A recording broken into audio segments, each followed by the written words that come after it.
counsel for the appellants distilled 7 issues for determination. All of them, except the last one, the third respondent submitted 6 issues. So we have stated all there are 7 issues in the judgment. You will see them when you get copies. There is no doubt that all the issues submitted by all the parties are similar, and any could be adopted for guidance. I propose, however, to determine this appeal based on the issues as formulated by the appellants. After all, it is their own appeal. Issue 1.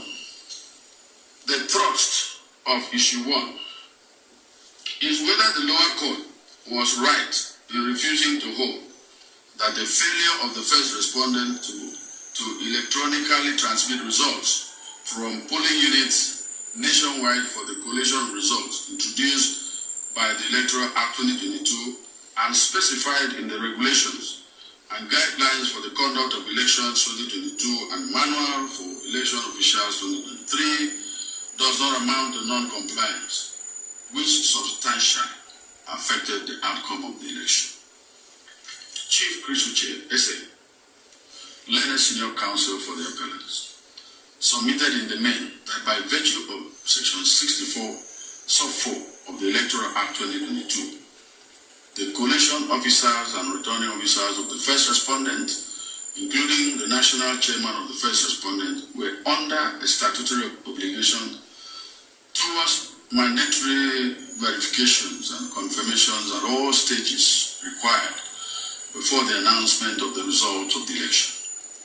Learned Silk further contended that at the trial of the appellant's subpoenaed witnesses, several INEC presiding officers, including PW 12, 13, 14, 15, 16, 17, 18, 23, 24, and 25, who handled the BVAS machines at the polling units on the election day, who confirmed the non-transmission of results of the presidential election electronically from the BVAS machines, whereas the results for the National Assembly election held simultaneously were electronically transmitted without difficulty. That the appellant's witnesses gave evidence that the bypass of the use of the prescribed verification technology was nationwide, affecting the entire polling units and collation of results all over Nigeria, and substantially affected the outcome of the election. That the sole witness of the first respondent, Lawrence Biode, admitted under cross-examination that the deployment of the technology of BVAS and IREF was to guarantee the transparency of the electoral process and the integrity of the result, but claimed that there was a technical glitch that made the system fail to work on the election day, which technical glitch was not explained by the first respondent. The appellant contended that the failure to transmit the result electronically led to manipulation of the results in favor of the second respondent. Learned then urged this court to depart from its previous decisions pursuant to Order 6-5-4 of the Supreme Court rules on the manner of proof of non-compliance with the provisions of the Electoral Act in the light of the novel provision in Section 132 of the Act and paragraph 46 of 4 of the first schedule to the Electoral Act. The learned essay submitted that the assurances given to the public by the first respondent as a public institution that results will be electronically transmitted was dashed. It is his contention that the election ought to be nullified by reason of the gross misrepresentation by the first respondent based on the doctrine of legitimate expectation as applied by this court in Stitch and AG Federation. Citations applied. The learned still concluded on this issue that given the introduction of technology into the collation process by the new Electoral Act 2022, the judicial approach and the attitude must of necessity be different from the analog past. He then advised this court to depart from its decisions on mode of proof of non-compliance with the Electoral Act in election petitions as was the case in Nyesom Wike and Peterside, Okereke and Umahi, Shinkafi and Yari, amongst others. He urged the court to resolve this issue in favor of the appellants. In response, the latest senior counsel for the first respondent, Ebi Mahmoud said, urged this court to decline the invitation to override its previous decisions on the manner or proof of non-compliance because such invitation is not usually taken lightly by this court. He contended that the conditions for such application does not exist in this appeal, relying on VP Industries Limited and Cocoa Industries Limited citation supply. He contended that the appellant has not contended that the previous decisions sought to be departed from were given per inquiry or erroneous in law.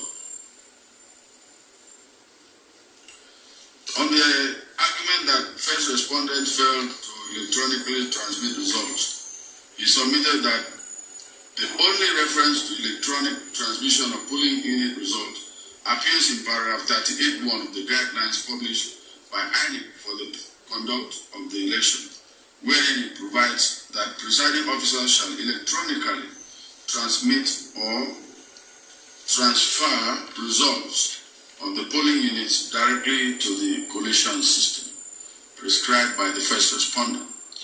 That the use of the word "all" in the said paragraph 38(1) of the guidelines gives the presiding officer the discretion or option to either transmit electronically or transfer the results to the collation system prescribed by the first respondent. Learned Senior Counsel submitted that the main complaint of the appellants relates to the alleged failure to transmit the election result to the IREC portal, H6 to 501/23, which judgment was delivered on the 26th of May 2023. This court cannot allow the matter to be re-litigated in this very court. There must be an end to litigation. For us to sit down now and talk about when this man resigned or did not resign, when they did a fresh conference or fresh primaries to replace him, which we have done before. We are not going to do it again. This matter ought not to have come in. When the matter was pending at the trial court, this court delivered that judgment.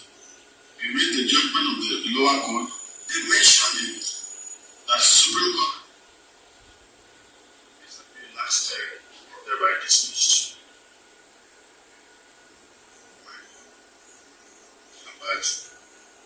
I agree with my learned brother, this is Daniel.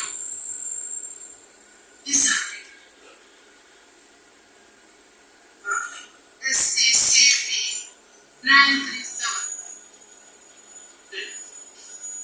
is a Peter Rigori body and the Independent National Electoral Commission lacks merit, and it is also dismissed by me.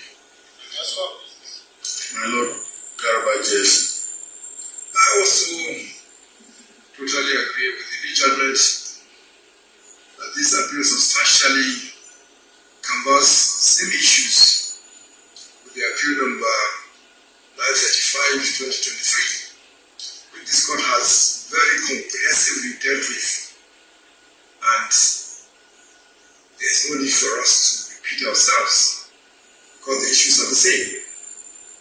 The only issue that's different, like pointed out by my brother, the VG, is that about double nomination, which you have settled, and we do not intend to move on it again in this appeal. On the whole, I also join the judgment to dismiss this appeal for lacking merit.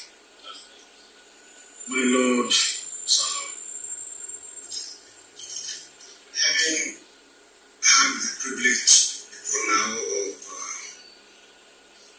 reading a draft, the judgment prepared and delivered by the brother for JC,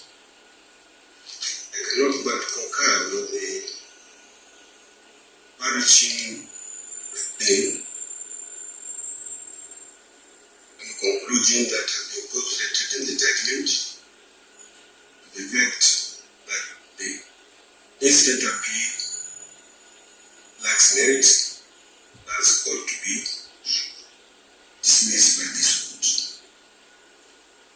I have associated myself with that reasoning, which I have no hesitation whatsoever in dismissing the appeal. Appeal dismissed. My Lord Jaro, I had the advantage of reading in draft copy of the lead judgment just delivered by my learned brother John Ian Nikoro JSC. I entirely agree with the reasoning and conclusion contained therein that the appeal void of merit and it ought to be dismissed. Consequently, I join my brother in dismissing the appeal. my Lord Abubakar Jesse, I also have the advantage of reading in draft the judgment of my learned brother Ian JSC, and I am of the view that the appellants have nothing useful to ask this court. The appeal lacks merit, and it is hereby dismissed by me. my Lord I give hereby dismissed. Thank you all for listening. The two appeals, I think we have concluded the job today. What remains is for us to go